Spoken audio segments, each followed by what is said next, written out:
germà, després de córrer, va buscar menjar. Ara entra al magatzem del gran castell reial.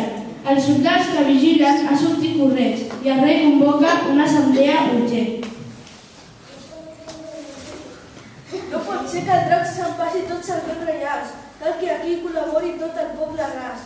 Cada dia un piratell portarà moixars, ben rostits i adobats, el veurem al drac. Ha passat un llarg any i ja no queda bestiar. Aus, conills, gats i vaques, tot s'ho ha menjat el drac. Ara toca les donzelles. Decideix el rei.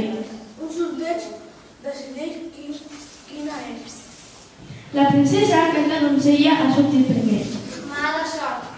Diu la pobra i assumeix el paper. Un petó fa les monarques que es trenca el cor. Tota blanca s'encamina a la seva mort. Veu Sant Jordi la princesa que el diu riallera. Jo pensava que el menjava, que era una fera. En sorpresa m'ha donat que era molt manyat. Et demano, cavaller, tingues pietat. Sant Jordi, emocionat, no pot matar el drac. Li demana que se'n vagi sense ser observat. Oh, Sant Jordi, tu que ets brau i bondadós, sempre seràs el nostre heroi.